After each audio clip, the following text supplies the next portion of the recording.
अगर तुमने ये वीडियो छोड़ दिया तो शायद तुम अपने जीवन का सबसे बड़ा रहस्य खो बैठोगे।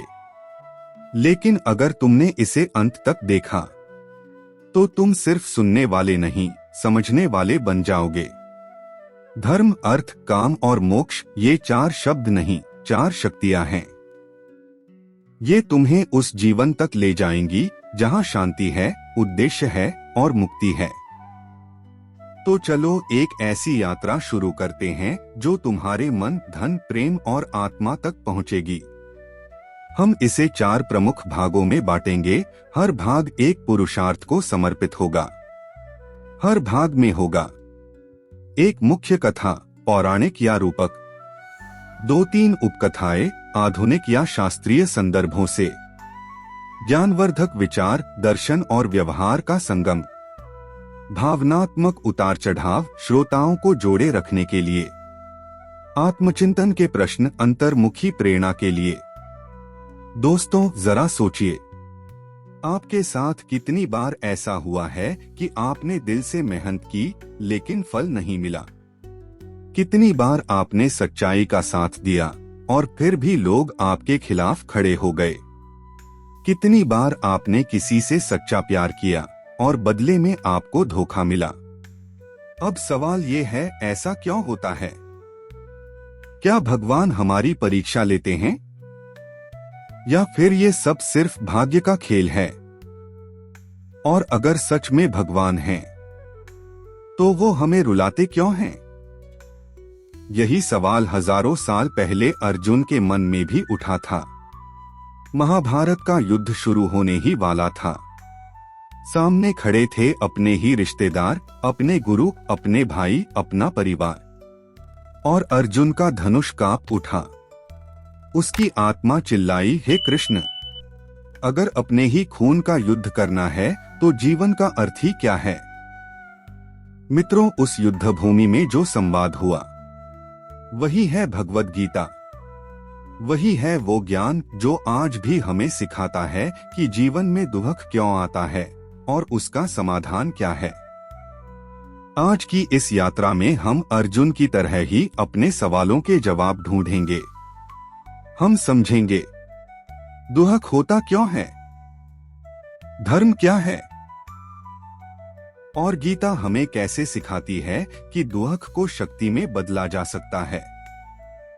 तो अगर आप भी जिंदगी के सवालों से जूझ रहे हैं, ये कहानी आपके लिए है।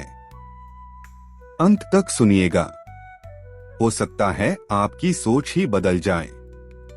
भाग 2, क्यों होता है जीवन में दुख, गीता की दृष्टि से। दोस्तों, जब हम दुख की बात करते हैं तो सबसे पहले दिमाग में यही आता है, पैसा नहीं है, रिश्ते टूट गए, बीमारी आ गई या मेहनत का फल नहीं मिला। लेकिन गीता कहती है, असली दुख इन घटनाओं में नहीं बल्कि हमारी सोच और आसक्ति में है। एक आसक्ति, अटैचमेंट। श्री कृष्ण कहते हैं, जहां आसक्ति है वहीं दुख है। सोचिए, अगर आपको किसी वस्तु से मोह नहीं है और वह वस्तु खो जाती है तो क्या होगा? कुछ नहीं। लेकिन अगर आपको उससे लगाव है, वही गहरी चोट देता है। उदाहरण, एक बच्चा अपना खिलौना खो दे तो बहुत रोता है। लेकिन वही खिलौना अगर आपके सामने टूट जाए तो आपको फर्क नहीं पड़ता। क्यों? क्योंकि आपके पास आसक्ति नहीं है। ठीक वैसे ही रिश्तों, पैसों, पद और मान सम्मान से हमारी जितनी ज्यादा आसक्ति होगी उतना ही ज्यादा दुख होगा। 2 अपेक्षाएं, एक्सपेक्टेशंस। गीता हमें सिखाती है, अपेक्षा ही निराशा का बीज है। जब हम दूसरों से उम्मीद बांधते हैं कि वो हमें प्यार देंगे, वो हमारी मदद करेंगे, वो हमें धोखा नहीं देंगे, तो सच बताइए, क्या ये सब हमेशा सच होता है? नहीं। और जब ये उम्मीदें टूटती हैं तो हम टूट जाते हैं। छोटी कहानी। एक बार एक साधु से किसी ने पूछा, स्वामी जी, आप हमेशा शांत रहते हैं, कभी दुखी क्यों नहीं होते? साधु मुस्कुराए और बोले, क्योंकि मैंने किसी से कोई अपेक्षा रखना ही छोड़ दिया है। 3 मोह और माया, इल्यूजन। गीता कहती है कि दुनिया का सबसे बड़ा दुख तब होता है जब इंसान माया को ही सत्य समझ लेता है। उदाहरण, हम सोचते हैं अगर मेरे पास बड़ा घर होगा, महंगी कार होगी, ढेर सारा पैसा होगा, तभी मैं खुश रहूंगा। लेकिन क्या यह सच है? इतिहास उठाकर देखिए, जिनके पास सब कुछ था वे भी अंदर से खाली थे। राजा ययाति का किस्सा याद कीजिए। उनके पास राज्य, धन, वैभव सब था, लेकिन फिर भी कहा 1000 साल और जीना चाहता हूं। क्यों? क्योंकि मनुष्य की इच्छाएं कभी पूरी नहीं होती। 4 कर्मफल, लॉ ऑफ कर्मा। गीता कहती है मनुष्य अपने कर्मों का ही फल भोगता है। अगर आज हमें दुख मिल रहा है तो ये केवल दूसरों की वजह से नहीं है, ये हमारे पिछले कर्मों का परिणाम है। एक किसान अगर सही बीज बोएगा तो फसल अच्छी होगी, लेकिन अगर बीज ही खराब है तो वो चाहे कितना भी पानी डाले, खेत बंजर ही रहेगा। ठीक वैसे ही जीवन में अच्छे बीज यानी अच्छे कर्म बोने होंगे, तभी शांति और सुख की फसल उगेगी। 5 अहंकार, ईगो। गीता का सबसे गहरा संदेश है, जहां अहंकार है वहां दुख निश्चित है। उदाहरण, अगर कोई आपको अपमानित कर दे तो क्यों जलता है? क्योंकि अहंकार आहत होता है। लेकिन अगर आप अहंकार को छोड़ दें तो कोई भी आपकी शांति छीन नहीं सकता। इस भाग का सार यही है, दुख बाहर से नहीं आता, दुख हमारी अपेक्षाओं, आसक्ति, मोह और अहंकार से जन्म लेता है। गीता कहती है समत्व योग उच्यते, यानी सुख दुख में समान भाव रखने वाला ही सच्चा योगी है। भाग 3, गीता का समाधान, दुख से मुक्ति का मार्ग। दोस्तों, अब तक हमने जाना कि जीवन में दुख क्यों आता है। आसक्ति, अपेक्षा, मोह, कर्म और अहंकार। लेकिन सवाल ये है कि इनसे छुटकारा कैसे पाएं? यही है गीता का मूल संदेश। 1. निष्काम कर्म, सेल्फलेस एक्शन। श्री कृष्ण कहते हैं कर्म करने का तेरा अधिकार है, लेकिन फल की चिंता मत कर। इसका अर्थ क्या है? आज हम हर काम किसी न किसी परिणाम के लिए करते हैं। नौकरी की पैसा मिलेगा तो ठीक, नहीं तो निराशा। रिश्ते निभाए सामने वाला वैसा निकला तो ठीक, नहीं तो दुख। पढ़ाई की अच्छे अंक आए तो खुशी, नहीं तो तनाव। लेकिन गीता कहती है कर्म करो मगर फल की आसक्ति छोड़ दो। फल मिलेगा या नहीं ये भगवान पर छोड़ दो। कहानी, एक विद्यार्थी ने गुरु से पूछा, गुरुदेव अगर फल की चिंता ही न करें तो मेहनत क्यों करें? गुरु मुस्कुराए और बोले, जब तू बीज बोता है तो क्या हर पल जाकर देखता है कि अंकुर निकला या नहीं? नहीं, तू बस अपनी ओर से पूरी मेहनत करता है, पानी देता है, खाद डालता है। फल तो प्रकृति अपने समय पर देती है। 2. धर्म का पालन, राइटियस ड्यूटी। गीता सिखाती है स्वधर्मे निधन श्रेयः परधर्मो भयावह, यानी अपने धर्म का पालन करना ही श्रेष्ठ है। आधुनिक भाषा में धर्म का अर्थ केवल पूजा पाठ नहीं बल्कि कर्तव्य है। विद्यार्थी का धर्म है अध्ययन, माता पिता का धर्म है बच्चों का पालन पोषण, नेता का धर्म है जनता की सेवा, और इंसान का धर्म है सच्चाई और न्याय का साथ देना। दुख तब बढ़ता है जब हम अपने धर्म से भटक जाते हैं और दूसरों का धर्म निभाने लगते हैं। 3. संभाव, इक्वानिमिटी। गीता का एक और महान संदेश है समत्व योग उच्यते, अर्थात सुख और दुख में समान रहना ही योग है। उदाहरण, अगर सफलता मिले तो गर्व में न डूबो, अगर असफलता मिले तो निराशा में न टूटो, क्योंकि दोनों ही अस्थायी हैं। छोटी कहानी। एक बार बुद्ध के पास एक व्यक्ति आया और उन्हें गालियां देने लगा। बुद्ध चुपचाप सुनते रहे।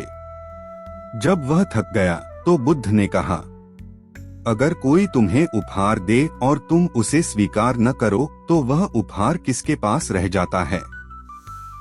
उसने कहा, देने वाले के पास। बुद्ध बोले, ठीक वैसे ही मैं तुम्हारी गालियां स्वीकार नहीं करता तो वे तुम्हारे पास ही रहेंगी। यही है संभाव। बाहरी परिस्थितियां कैसी भी हों, भीतर की शांति न टूटे। सारांश, गीता का मार्ग सीधा है। 1. कर्म करो लेकिन फल की चिंता मत करो। 2. अपने धर्म का पालन करो। 3. सुख दुख में संतुलित रहो। अगर इंसान ये 3 बातें समझ ले तो दुख जीवन में आता तो है लेकिन हमें तोड़ नहीं पाता। भाग 4, आधुनिक जीवन में गीता का प्रयोग। दोस्तों, अक्सर लोग सोचते हैं कि गीता सिर्फ साधुओं, संतों या धार्मिक लोगों के लिए है। लेकिन सच्चाई यह है कि गीता तो हर इंसान के लिए है, चाहे वो नौकरी करने वाला हो, छात्र हो, गृहस्थ हो या नेता हो। श्री कृष्ण ने गीता किसी मंदिर में नहीं बल्कि युद्ध भूमि में दी थी। और युद्ध भूमि का मतलब है संघर्ष, उलझन, डर और कठिन फैसले। आज हमारी जिंदगी भी किसी युद्ध भूमि से कम नहीं। तो आइए समझते हैं कि गीता हमें कैसे मदद करती है। 1. पढ़ाई और करियर। आज के समय में सबसे बड़ा तनाव क्या है? पढ़ाई, प्रतियोगिता और करियर का दबाव। गीता कहती है, कर्मण्येवाधिकारस्ते मा फलेषु कदाचन, अर्थात मेहनत करना तुम्हारा अधिकार है, परिणाम की चिंता मत करो।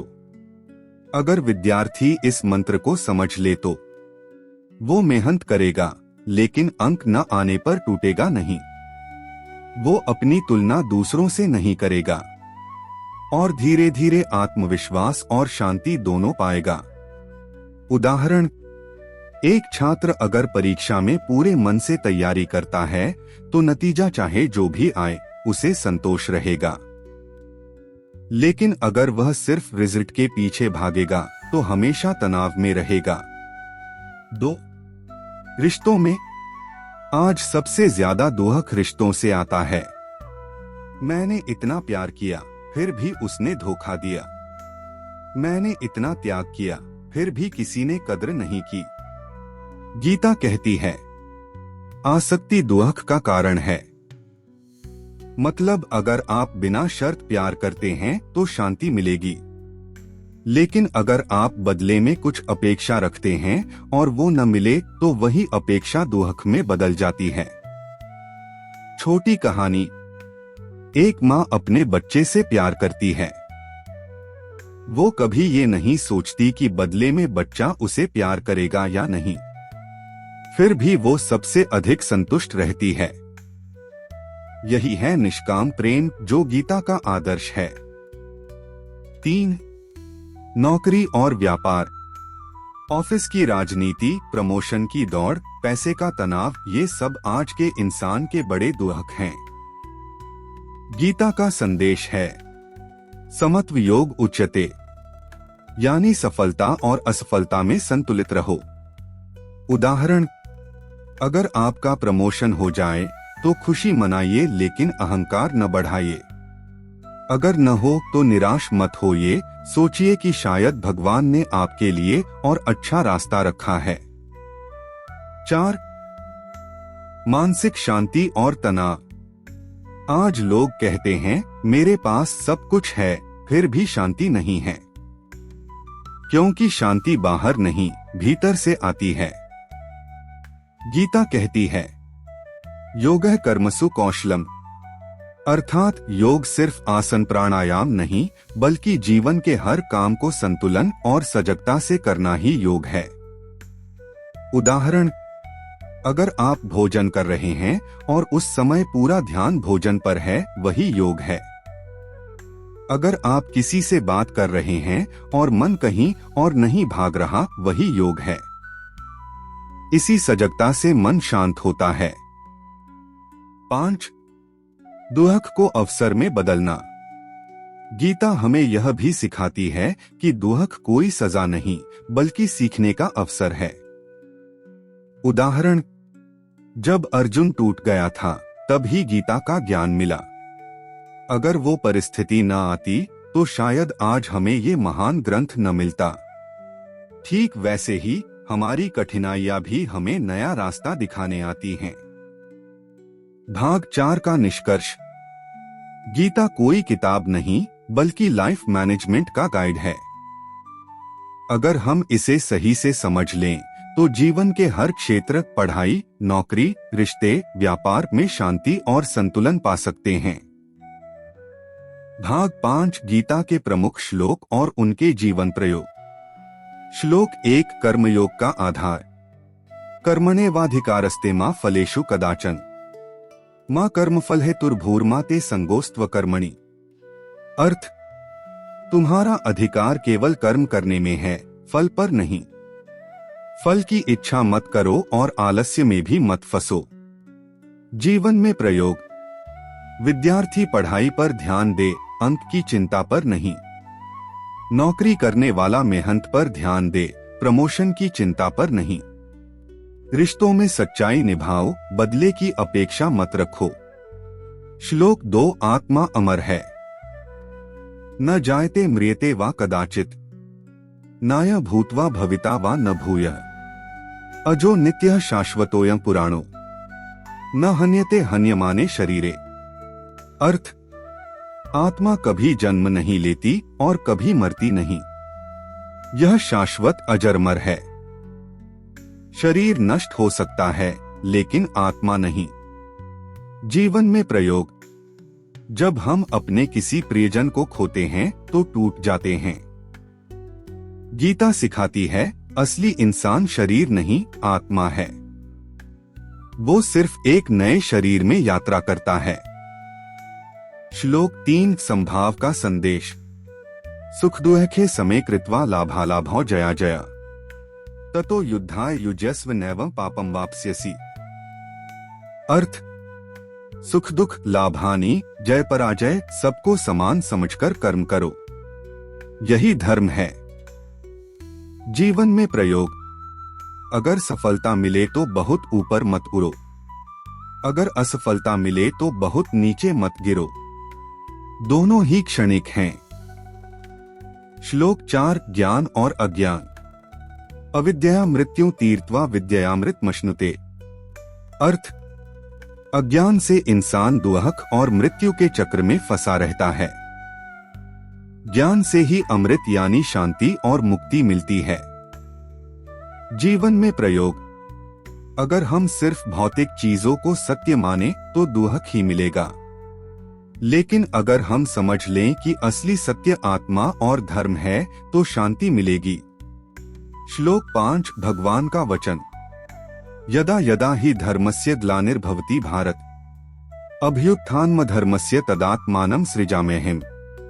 अर्थ, जब जब धर्म की हानि और अधर्म की वृद्धि होती है, तब तब मैं अवतार लेता हूँ। जीवन में प्रयोग।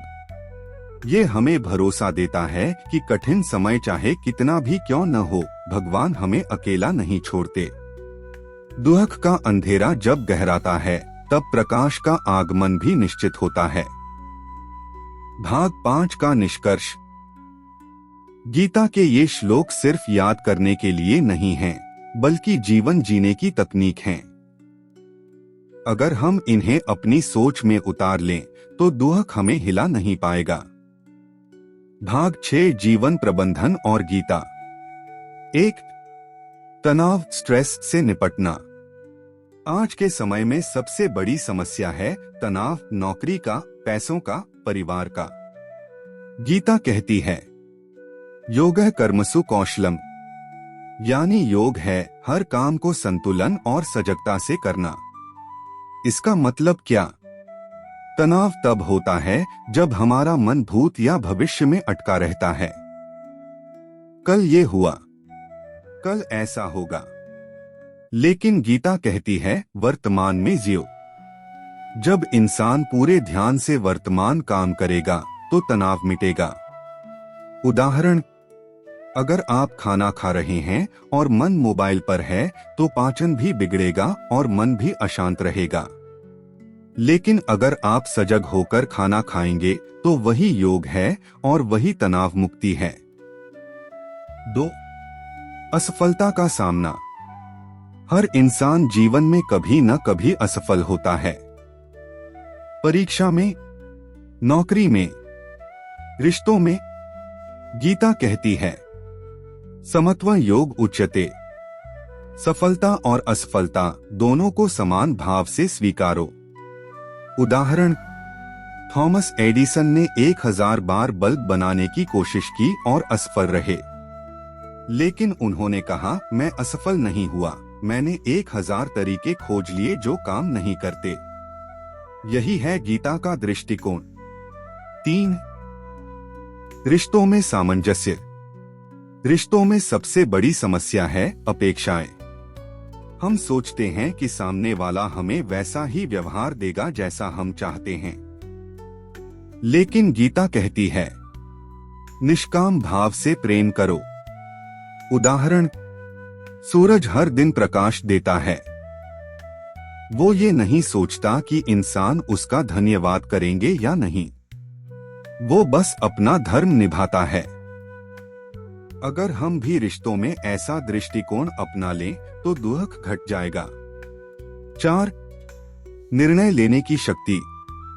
कई बार हम उलझ जाते हैं, क्या सही है क्या गलत, कौन सा रास्ता चुनूं? अर्जुन भी इसी दुविधा में था। श्री कृष्ण ने कहा, स्वधर्मे निधन श्रेयः परधर्मो भयावह। मतलब अपना धर्म निभाना श्रेष्ठ है, चाहे वह कठिन क्यों न हो। आधुनिक जीवन में प्रयोग। विद्यार्थी का धर्म है पढ़ाई, डॉक्टर का धर्म है सेवा, व्यापारी का धर्म है ईमानदारी। अगर हर कोई अपना धर्म निभाए तो जीवन सरल हो जाता है और दुविधा दूर हो जाती है। 5. मन की शांति। गीता का अंतिम लक्ष्य है अंतर की शांति। ये शांति न तो पैसे से आती है, न शोहरत से, न रिश्तों से। ये आती है आसक्ति छोड़ने से, अपेक्षाएं घटाने से और हर परिस्थिति में भगवान पर भरोसा रखने से। छोटी कहानी। एक बार एक साधु से पूछा गया, आप हमेशा शांत कैसे रहते हैं? उन्होंने कहा, क्योंकि मैंने जीवन का राज समझ लिया है, जो होना है वो होगा। मेरा काम बस अपना धर्म निभाना है। भाग 6 का निष्कर्ष। गीता हमें सिखाती है तनाव से निपटना, असफलता में भी सीख देखना, रिश्तों को बिना अपेक्षा के निभाना, सही निर्णय लेना और भीतर की शांति पाना। यानी गीता कोई पुरानी किताब नहीं बल्कि लाइफ मैनेजमेंट का साइंस है। भाग 7 दुहक को शक्ति में बदलना गीता की दृष्टि से। दोस्तों, गीता कहती है दुहक कोई दंड नहीं बल्कि जागृति का अवसर है। 1. दुहक हमें जागृत करता है। जब तक सब कुछ अच्छा चलता है हम लापरवाह हो जाते हैं। लेकिन जैसे ही दुहक आता है हम प्रश्न पूछते हैं, क्यों हुआ ऐसा? क्या यही जीवन है? मुझे आगे क्या करना चाहिए? असल में यही प्रश्न हमें आध्यात्मिकता की ओर ले जाते हैं। अगर अर्जुन युद्ध भूमि में दुहक से न टूटा होता तो गीता का ज्ञान ही न मिलता। 2. दुहक हमें मजबूत करता है। गीता का संदेश है शत्रु भी शिक्षक है और दुहक भी अवसर। उदाहरण, एक लोहे की तलवार आग में तपने से और मजबूत होती है। वैसे ही इंसान दुहक की आग से गुजरकर और मजबूत हो जाता है। छोटी कहानी। एक बार एक किसान की फसल बरसात में बर्बाद हो गई। वो बहुत दुखी हुआ, लेकिन हार नहीं मानी। उसने अगले साल नई तकनीक अपनाई और दोगुनी फसल पाई। अगर पहला दुहक न होता तो वह नई राह कभी न खोजता। 3. दुहक अहंकार तोड़ता है। अहंकार ही सबसे बड़ा बंधन है। जब दुहक आता है, इंसान समझता है कि वह सर्वशक्तिमान नहीं है। वो ईश्वर को पुकारता है और तभी भीतर विनम्रता आती है। गीता कहती है, विनयेन ही ज्ञान लभ्यते। केवल विनम्र होकर ही ज्ञान मिलता है, और दुहक हमें विनम्र बनाता है। 4. दुहक से करुणा जन्म लेती है। जिसने दुहक भोगा है वही दूसरों का दर्द समझ सकता है। यही करुणा इंसान को मानव से महात्मा बना देती है। उदाहरण, महात्मा गांधी ने अन्याय और अपमान का दुहक सहा, लेकिन उसी दुहक को उन्होंने करुणा और अहिंसा की शक्ति में बदल दिया। नतीजा, पूरा विश्व उन्हें आज भी याद करता है। 5. दुहक और भक्ति। गीता हमें यह भी सिखाती है, जब दुहक में भी इंसान भगवान को याद करता है, वही सच्चा भक्त है। उदाहरण, मीरा को विष का प्याला दिया गया, लेकिन उसने उसे प्रसाद मानकर पी लिया। दुहक ने उसकी भक्ति को और मजबूत किया। भाग 7 का निष्कर्ष। गीता सिखाती है, दुहक से डरना नहीं, उसे स्वीकार करना है। दुहक हमें जागृत करता है, मजबूत करता है, अहंकार तोड़ता है और करुणा देता है। असली विजेता वही है जो दुहक को हथियार बनाकर आगे बढ़े। भाग 8, अर्जुन से मिलने वाली सीख। गीता के संवाद से प्रेरणा। 1. अर्जुन का भ्रम, हमारी दुविधा। अर्जुन युद्धभूमि में खड़ा था, सामने अपने ही गुरु, भाई और परिवार। उसका मन कांप गया। क्या अपने ही परिजनों से युद्ध करना धर्म है? यही दुविधा आज हर इंसान की है। कभी हम सही और गलत के बीच फंसते हैं, कभी कर्तव्य और भावनाओं के बीच, कभी परिवार और न्याय के बीच। गीता कहती है, मनुष्य का असली शत्रु उसका मोह और दुविधा है। 2. कृष्ण का मार्गदर्शन, सही दृष्टि। श्री कृष्ण ने अर्जुन से कहा, हे अर्जुन, तू शरीर को सत्य मानकर मोह में है। आत्मा अमर है। तेरा धर्म है न्याय का साथ देना, चाहे सामने कोई भी हो। जीवन की सीख, भावनाओं के बहाव में धर्म मत छोड़ो, रिश्तों के मोह में न्याय मत भूलो। कठिनाई चाहे कितनी भी बड़ी क्यों न हो, अपने कर्तव्य का पालन करो। 3. अर्जुन का प्रश्न, हमारी जिज्ञासा। अर्जुन बार बार सवाल पूछता है, कभी आत्मा के बारे में, कभी धर्म के बारे में, कभी योग के बारे में। गीता सिखाती है, सवाल पूछना कमजोरी नहीं, बल्कि ज्ञान का पहला कदम है। जो सवाल नहीं करता वो अंधेरे में रहता है, जो पूछता है वो ज्ञान पाता है। 4. अर्जुन का परिवर्तन, प्रेरणा। युद्ध की शुरुआत में अर्जुन ने कहा, हे कृष्ण, मैं युद्ध नहीं करूंगा। लेकिन गीता का ज्ञान सुनने के बाद वही अर्जुन खड़ा हुआ और बोला, अब मेरी मोह ग्रंथि कट गई है, मैं युद्ध करूंगा। इसका अर्थ, जब हम ज्ञान लेते हैं तो डर मिट जाता है। जब हम सत्य समझते हैं तो दुविधा खत्म हो जाती है। और जब हम धर्म पहचानते हैं तो जीवन में शक्ति आ जाती है। 5. हमारी जिंदगी में अर्जुन। दोस्तों, हम सब अपनी अपनी जिंदगी के अर्जुन हैं। हमारी नौकरी युद्ध भूमि है, हमारे रिश्ते संघर्ष भूमि हैं। हमारी इच्छाएं और डर ही शत्रु हैं। और हर अर्जुन को अपने जीवन में एक कृष्ण चाहिए, यानी एक सही मार्गदर्शन, एक सही दृष्टि। वो कृष्ण कोई गुरु हो सकता है, कोई किताब हो सकती है, कोई अनुभव हो सकता है, या गीता स्वयं। भाग 8 का निष्कर्ष। अर्जुन हमें ये सिखाता है, मोह और दुविधा में मत डूबो। सवाल पूछो, सत्य खोजो, धर्म और कर्तव्य को पहचानो, और जब ज्ञान मिले तो साहस के साथ आगे बढ़ो।